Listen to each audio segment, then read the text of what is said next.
여러분 안녕하십니까, 박종희입니다. 오늘은 소리가 좀 잘 들리지 않습니까? 제가 이렇게 굉장히 좋은 마이크를 구입을 했습니다. 잘 들렸으면 좋겠습니다. 매국노 고정 강의 두 번째 시간입니다. 오늘의 제목은 경제 이야기입니다. 지난 시간에 고종 정권의 탄생과 그리고 흥선대원군의 개혁, 그리고 고종이 친정을 선언한 이후로 흥선대원군의 개혁을 어떻게 좌절시키고 적폐로 몰아청산했는가에 대해서 첫 시간을 가졌습니다. 그 첫 시간의 주제가 바로 군사였습니다. 오늘은 그 군사에 이어서 경제정책을 어떻게 고종이 친정을 하면서 바꿔버렸나에 대해서 말씀을 드리도록 하겠습니다. 군사는 잠깐 요약해드린다면 조선의 가장 중요한 군사지역이었던 강화도의 그 군사력을 모두 빼서 궁궐수비대, 파수꾼으로 만들었다는 걸 말씀을 드렸습니다. 그리고 거기에 예산으로 편성이 되어 있던 인삼세 같은 세금을 모두 백성에게 도움이 되지 않는다는 이유로 이를 모두 회수해서 자기가 만든 무위소 혹은 무위영이라는 친위부대로 모두 배속시켰다는 말씀을 드렸습니다. 병인양요와 신미양요 때 그래도 치열하게 싸웠던 조선의 군사들이 훗날 1875년에 일본의 군함 한 척이 왔을 때 모두 도주하거나 전멸했다는 사실을 말씀드렸습니다. 오늘은 경제입니다. 이 경제를 이야기를 하려면 대원군의 패착에 대해서 몇 가지 말씀드려야 됩니다. 고종의 경제정책은 청전을 폐지함으로써 시작이 됩니다. 청전이라는 것은 청나라 돈입니다. 청나라 돈이 그 당시에 유통이 되고 있었기 때문에 이를 적폐로 몰아서 폐지를 시킨 거죠. 어찌 보면 당연한 이야기인지도 모릅니다. 대한민국에 달러나 엔화가 유통되고 있다 그러면 그건 나쁜 이야기니까 이거를 철폐한 겁니다. 속내가 좀 다릅니다. 대원군이 했던 패착 이야기를 해야 됩니다. 그렇게 조선왕조 500년 동안에 벌어졌던 그 모든 모순을 한꺼번에 없애려고 했었는데 노론 천주였던 정치판을 뒤집어 엎었고 그리고 왕권을 신장하려 했으며 그리고 군사력을 강화하려 했던 그런 대원군의 가짜 유신이었는데 실책이 있었습니다. 그 실책의 시작은 경복궁 중건이었습니다. 왕권 강화의 상징으로 임진왜란 이후로 폐허가 되어 있던 경복궁을 중건한 거죠. 그런데 우리 모두 알다시피 나라가 가난했습니다. 돈을 막 찍어냅니다. 그 돈 중에서 당백전이 있었습니다.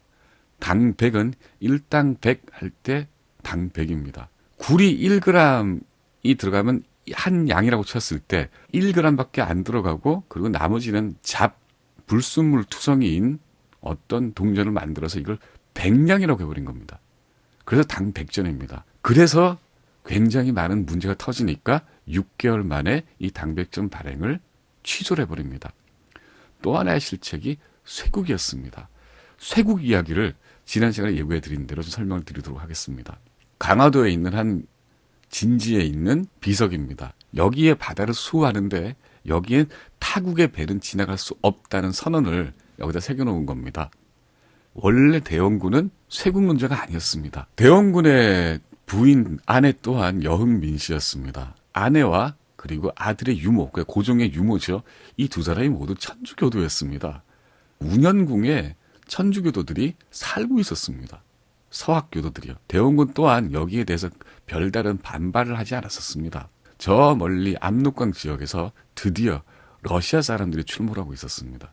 벌목을 하고 인삼을 캐가고 하는 등 여러 가지 문제를 일으키고 있었고 심지어 러시아 제국 정부 또한 여기에 큰 관심을 가지고 있었죠. 조선에 대해서요. 이 러시아 세력을 견제할 필요를 느끼고 있었습니다. 그런데 조선의 군사력이나 조선의 외교력만으로는 되지 않으니 이 서학교도들을 이용하기로 마음을 먹었던 겁니다. 그래서 남종삼이라는 사람이 있습니다. 천주교도였고 이 사람을 부릅니다. 불러서 이렇게 얘기를 하죠. 만일에 네가 모시고 있는 프랑스가 이 러시아 사람들을 견제를 해준다면 너희에게 교회를 세울 수 있도록 해주겠다. 남종삼은 기뻐서 날뜁니다. 그래서 북경에 있던 프랑스 외방 선교회 신부에게 편지를 쓰죠. 드디어 조선의 경성 한가운데 우리도 큰 교회를 가질 수 있게 됐다고요. 그런데 이런 계획이 무릎 한창 진행되고 있던 와중에 그 외방 선교회 신부 조선 이름으로 장경일 그리고 베르네라는 사람이 체포가 됩니다. 왜 체포가 됐느냐? 대놓고 성기했기 때문이죠. 경성 시내를 오가면서 이 덩치 큰 사람이 갓을 쓰고 다니면서 사람들에게 예수를 전하고 있었던 겁니다. 베르네가 의금부에 체포됩니다. 대원군의 실각을 호시탐탐 노리고 있던 노론들이 드디어 기회를 잡은 겁니다. 정부로 보고가 올라갑니다. 이러이러한 사람이 경성 한 복판에서 선교를 하고 있다는 것은 뒤에 백이 있다는 얘기다. 자세히 캐묻고 자세히 조사를 해서 그 배후까지 다 캐내야 된다라고 주장을 하죠. 이 배후가 만약에 대원군이 그 뒤에 서학을 반대하지 않고 모종의 음모를 꾸미고 있다는 사실이 드러나면은 대원군은 그냥 실각입니다. 목숨이 위태롭게 되죠. 대원군이 이 국내 정치의 위기를 타개하기 위해서 이 베르네를 전격적으로 처형을 시켜버립니다. 그것뿐만이 아니라 그 당시에 조선에서 활동하고 있던 모든 천주교도들을 박해하기 시작합니다. 학살극을 벌이죠. 병인 박해라 그럽니다. 이 병인 박해를 복수하기 위해서 중국 청나라에 있던 프랑스의 함대가 강화도에 쳐들어온 게 병인 양요입니다. 박해가 양요가 되고 양요가 터질 무렵에 바로 그때 대원군이 어전회의에 글을 써보냅니다. 척화를 해야 한다고. 4년 5년 뒤인 1871년에 미국 해군과 해병대가 강화도를 침략했을 때 5년 전에 써줬던 그 척화문을 전국에 있는 교통의 요지 200군데에 비석을 만들어서 거기에 새겨놓으라고 내려보냅니다. 그게 우리들이 잘 알고 있는 척화입니다. 대원군이 척화 그리고 쇄국을 하게 되기까지의 과정입니다. 굉장히 정치적이고 투쟁 과정이었습니다. 자, 척화문에 이렇게 적혀 있습니다. 화친을 허락하면 나라를 파는 것이다. 그리고 교역을 허락하면 나라를 망하게 하는 것이다. 대원군이 조금 더 군사력이나 조금 더 경제력이 있었다면 그리고 정치적인 네트워크가 넓었다면 이렇게까지 극단적으로 쇄국을 하지는 않았을 것 같습니다. 하지만 그때 대원군의 세가 너무 약했기 때문에 이 쇄국이라는 게 어찌 보면 필연적인 외교 정책이 아니었나 싶기도 합니다. 실책이었죠. 자, 이제 경제 정책을 다시 이야기해 보겠습니다. 당백전을 발행합니다. 가치가 100분의 1밖에 안 되는 그런 싸구려 가짜 돈을 유통을 시키다 보니까 물가는 앙등을 하고 시장에 있던 물건들은 풍기 현상이 들어갑니다. 그래서 6개월 만에 이 당백전이 폐지가 됐는데 대원군이 경복궁을 중건 공사를 강행을 합니다. 자금이 필요합니다. 그럴 때 1867년 중건 공사가 한창일 때 밑에서 이런 보고가 올라옵니다. 청전을 유통시키면 공사 거래가 넉넉하게 될 방법이니 이를 뜻을 널리 알려 편히 사용하게 하소서. 청전은 청나라 돈입니다. 인조 때 그리고 병자호란 그 이후로 청나라 돈이 계속 유통이 되고 있었습니다. 구리가 드물어 희귀했었고 재련을 해서 동전을 만드는 것보다는 청나라에 있는 돈을 가지고 와서 가공을 하는 게 훨씬 더 저렴했었거든요. 그게 음성적으로 유통이 되고 있었는데 양성화한 게 경복궁 중건을 목적으로 한 대원군의 경제정책이었습니다. 대원군은 앞뒤를 대지 않고 청전 유통을 양성화시킨다고 발표를 합니다. 시중에 숨어있던 청전들이 갑자기 시장으로 풀려나왔고 민간의 거래는 물론 국세를 징수하거나 조달을 하는데 모두 이 청전이 사용이 됩니다. 이 청전이 조선의 제1 유통 및 거래 화폐가 되어버린 거죠. 이게 1867년입니다. 1873년에 고종이 친정을 선언하고 나서 세금과 민간 거래를 모두 담당하고 있던 이 청전을 혁파를 해버립니다. 친정을 선언한 게 1873년 11월 4일입니다. 그리고 청전 혁파를 선언한 게 이듬해 2달 뒤죠. 1월 6일입니다. 이날 아침 어진 회의에 모든 대신들이 모인 가운데 이 젊은 이제 갓 22살이 됐죠. 22살 먹은 군주가 선언을 합니다. 이 청전이라는 것은 나쁜 돈이고 백성들에게 피해만 끼치는 돈이니 이를 오늘부터 없애라. 민간 경제가 탄탄한 이 시대에도 화폐를 개혁하거나 경제적을 펼치려면 굉장히 오랜 논의와 토론이 필요합니다. 그런데 이 군주가 하루아침에 이 청전을 혁파하라고 선언하는 겁니다. 이유는 맞았습니다. 이 청전이 너무 많이 풀리고 이 청전 또한 품질이 굉장히 낮았었거든요. 그래서 이날 어제는 회의 때 이틀 뒤에 누군들 이 결정을 우러러 받들지 않겠습니까? 그런데 필요한 경비가 모자라게 되는 것도 생각하지 않을 수가 없습니다. 호조와 선예청 각 군영에 알려서 한성과 지방 관용 물품 수요 그리고 각 관리들의 봉급을 일단 조사부터 하도록 하겠습니다. 라고 며칠 말미를 달라고 밑에서 보고합니다. 또 열흘 뒤에 박규수, 우의정이 이렇게 보고를 합니다. 시원하게 하루아침에 잘 혁파하셨습니다. 참으로 지난 역사에 드문 성대한 일이니 부녀자, 노인 할 것 없이 어린이 할 것 없이 모두 우려와 같은 함성을 질렀습니다. 그런데 재정은 이제 미천이 없고 민간 물품은 유통되지 못하게 됐으니 근심이 절급합니다. 아무런 대책 없이 지금 거래의 기준과 거래의 도구를 하루아침에 없애버렸으니까 이제 근심밖에 남지 않았다고 얘기를 한 거죠. 그때 국고를 파악을 해보니까 청전은 300만 양 이상이 국고 안에 들어있었습니다. 국고 안에 소장돼 있던 보관돼 있던 상평통보는 800량밖에 없었습니다. 그게 1월 13일 이야기입니다. 이 이야기를 듣고 고종이 자기도 깜짝 놀란 거예요. 이러면 어찌해야 하는가? 그랬더니 영의정 이 의원이 이렇게 얘기합니다. 호주의 일용 잡비도 조치할 계책이 없나이다. 나라가 완전히 거덜이 나버린 겁니다. 그랬더니 고종이 대책이라고 내놨습니다. 환국에 대한 이자만 아니라 원금까지 다 걷어서 올리도록 하라. 발본해서 올리도록 하라. 환국이 뭔가요? 문란한 삼정 가운데 제일 대표적인 정책이 환국이었습니다. 경제정책이 아니라 백성들로 하여금 춘궁기에 빌려주고 종자를 빌려줘서 이를 농사를 지은 다음에 가을에 이자를 쳐서 받아들이는 건 복지정책입니다. 그랬더니 경제를 맡고 있는 호조 판서가 앞으로의 경비가 더 염려가 된다라고 얘기를 하죠. 그랬더니 고종이 또 이렇게 대안을 냅니다. 바로 1월 3일 당일입니다. 지금 화면에 나오는 저 숫자, 날짜를 눈여겨보십시오. 고종이 이렇게 얘기를 합니다. 평안도의 곡총, 곡식 장부입니다. 이 장부를 봤더니 기록에 잡히지 않은 환곡이 있더라. 이거를 다 걷어들여라. 라고 얘기를 하죠. 그랬더니 평안도에 근무를 한 적이 있었던 박규수가 이렇게 얘기를 합니다. 그 곡총은 헛개비다. 헛개비 문서에 불과한 곡총에는 실제 곡식은 없다. 라고 현실을 이야기를 합니다. 그랬더니 고종이 나는 곡식이 있는 줄 알았다. 라고 자백을 합니다. 한 나라의 뿌리를 뒤흔들 그 중요한 경제정책을 이야기를 하는데 이 이야기를 한 지도자는 아무것도 몰랐습니다. 그저 청전이라는 게 나쁘다. 나쁜 화폐이고 두 번째는 대원군이 만들었으니까. 그렇기 때문에 폐지한다고 얘기를 했는데 폐지하고 봤더니 나라가 거지였던 겁니다. 그래서 나흘 뒤에 고종이 또 대안을 제시합니다. 사창. 지난주에 제가 설명을 드렸을 겁니다.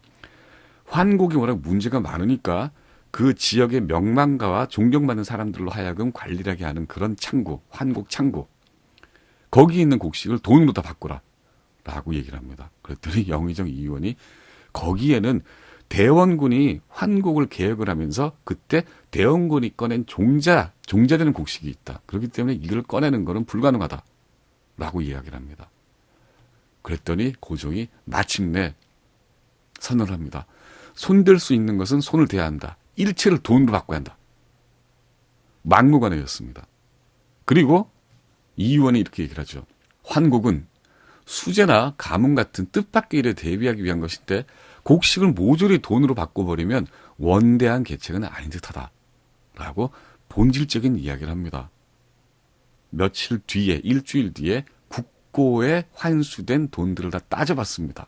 그랬더니 바로 선언을 하고 불과 며칠 사이에 800량밖에 없었던 상평통보가 100만 량으로 늘어났습니다. 일주일 만에. 그리고 그때 국고에 있던 200만 량의 청전은 무용지물이 됐습니다. 두 가지를 할 수가 있습니다. 첫째, 일주일 동안에 단 한 푼도 없었던 800만밖에 없었던 상평통보가 어떤 경로를 거쳐서 100만 량이나 국고에 환수가 됐을까요? 백성들의 자발적인 아닐 겁니다. 그리고 남은 청전 200만 량의 용처, 이거는 강행을 합니다. 200만 량은 없애라. 근데 이 200만 량이 없어질, 무용화되니까 많은 문제가 터집니다. 나라에 쓰임은 많은데 이 쓰일 때 대한 필요한 돈이 없습니다. 지방 관리들이 상평통보로 세금을 거둔 다음에 청전으로 국고에 입고를 시킵니다. 그런 어이없는 일까지 벌어지곤 했습니다. 그래서 20일에 결국에는 고종이 이야기를 하죠. 환국을 돈으로 바꾸는 수밖에는 도리가 없다라고요. 이의원이 이렇게 얘기를 합니다. 나라에 3년 먹을 저축이 있어도 방도가 없을 것인데 눈앞에 소용도 계책이 없으니 어찌 답답하지 않겠나이까. 지금으로 치면 국무총리입니다. 이 국무총리가 지금 당장에 먹고 살 방도가 없다라고 이야기를 합니다. 그러면서 은근히 고종이 내밀었던 청전 폐지 정책을 폐지하기를 바라는 겁니다. 고종은 말을 듣지 않습니다. 고종이 이렇게 얘기합니다. 호주에 상평전이 있어야 매사에 힘을 펼 수 있게 되느니라 라고 선언을 해요. 이 힘이라는 단어 앞에는 괄호가 들어가 있습니다. 왕이 내가 힘을 펼 수 있게 되느니라. 이걸 정리를 하자면 백성의 구일 정책인 환국을 폐기 수준으로 축소시켜버리고 곡식 대신에 상평통보로 국고로 회수시켜버립니다. 청전철폐로 벌어진 충격적인 재정 적자를 메꾸려는 임시방편이고 그리고 민간 경제와 민간 복지를 압살해버리는 조치였습니다.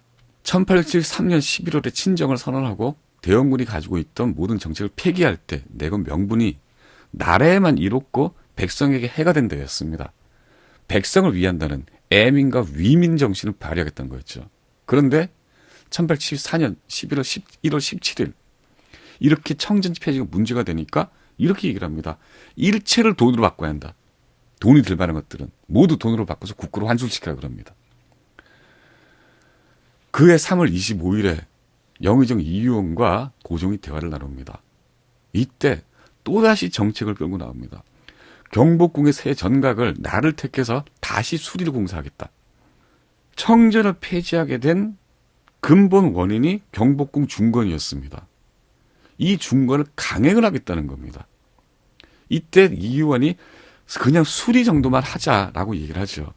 그랬더니 그래도 강행해서 이거를 번듯한 새 건물을 짓겠다고 얘기를 합니다. 매우 궁핍해서 경비를 어찌 마련해야 할지 모르겠다라고 털어놓습니다. 근데 고종이 대단한 말을 던집니다. 경비를 의정부가 알아서 조치하지 않는다면 어찌 일을 해나가겠는가. 자기가 명령을 하면 그럼 경제적인 건 당신네들이 알아서 하라 이거였고 더한 얘기를 합니다. 일찍이 들은 바에 의하면 뜻밖으로 쓸 일이 생기면 정부가 혹은 자기가 10만 장에 달하는 재물이라도 호주와 선해청이 어렵지 않게 마련했다. 그런데 근래에는 어찌해서 지난 날과 같지 않은가. 유체이탈화법이죠. 이 모든 것이 벌어진 근원이 집권 2달 만에 던졌던 너무나도 급작스러운 화폐 개혁 내지는 청전 폐지 정책이었는데 어찌하여 지난날과 같지 않은가라고 얘기를 하고 있는 겁니다. 그래서 이 늙은 이의원이 정말 고언을 던집니다. 왕에게. 재물이 모이는 곳은 원망이 일어나는 곳이니 왕께서는 절대 재물을 만들어낼 생각하지 마십시오. 어쩔 수 없는 경비로 인해서 원망을 사면서까지 재물을 마련해야 할 일이 있더라도 신하가 한다면 모르겠지만 지존의 지위에서는 절대로 하면 안 됩니다. 죽음을 무릅쓰고 우러러 아래는 말입니다. 이 이야기를 고종에게 한 날짜가 1875년 3월 25일입니다. 그런데 1890년대 그리고 1900년대 초까지 그때 조선에 와 있던 외국 외교관들 눈에는 뇌물을 받는 황제, 벼슬을 팔고 그리고 관직을 파는 그런 황제라고요.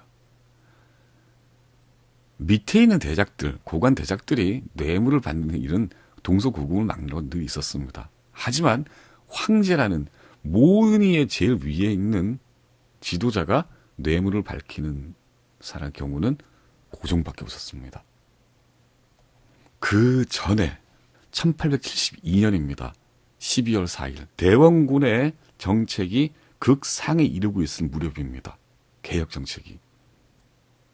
이때 밑에서 중앙정부로 이런 보고가 올라옵니다. 지금 중앙과 지방의 각 창구들을 보면 거의 다 차서 저장할 데가 없습니다. 신이 경희궁 숭정문 밖을 살펴보니 터가 널찍하고 충분히 창고를 지을만 했습니다. 내년 봄에 여기에 새로 200칸 건물을 지어서 곡식을 저장하게 하되 호주와 선해청에서 융통하여 묵은 곡식은 쓰고 햇곡식은 저축하는 것이 좋겠기에 이에 아래입니다. 라고 보고 올라갑니다. 국고가 너무나도 가득 차서 창고를 더 짓겠다는 이야기입니다.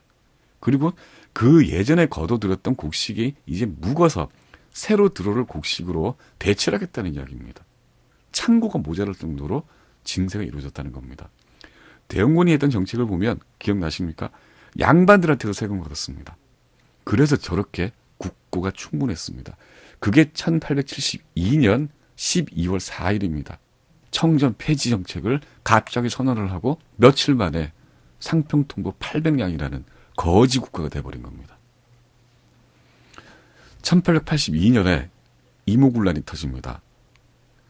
자그마치 13개월 동안 월미, 지금 월급을 받지 못한 왕십리의 하급 무사들, 군인들이 벌인 군란입니다. 고종정부는 청나라 군사를 불러들여서 진압하게 합니다. 군사가 반란을 일으켰으니까, 군사가 없으니까요. 총사령관이 원색이라는 젊은 장수였습니다. 이 사람이 와서 고종 옆에서 도장을 찍으면서 섭정을 하기 시작했는데 섭정이 10년을 갑니다. 와서 조선의 재정을 파악을 해보니까 이렇습니다. 조선 국고에는 1개월치 비축분도 없더라 라고 청나라 본국에 있는 이용장에게 보고서를 보냅니다. 이후에 어떤 꼴이 됐는지 궁금하지 않으십니까? 막연하게는 알고 계실 겁니다. 나라가 어떻게 됐는지. 1904년에 러일 전쟁이 터집니다. 러시아와 일본이 맞붙은 전쟁이죠. 시작은 조선 반도였습니다. 종군 기자들이 찾아옵니다. 미국의 하퍼스 매거진이라는 잡지에 종군 기자가 와서 찍은 사진입니다.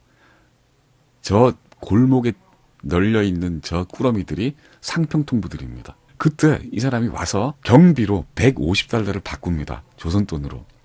아침에 환전을 부탁을 했는데 저녁 무렵에 옵니다. 저녁 무렵에 온 돈이 받더니 저렇게 지게로 질 수도 없을 만큼 저 많은 돈으로 바꿔져 있는 겁니다. 조선의 돈이 똥값이 된 거죠. 이 뿌리가 어디에 있느냐? 고종의 청전 폐지 정책. 더 정확하게 말하자면 앞뒤 좌우 아무런 대책 없이 적폐로 선언을 해버리고 폐지해버린 화폐 정책.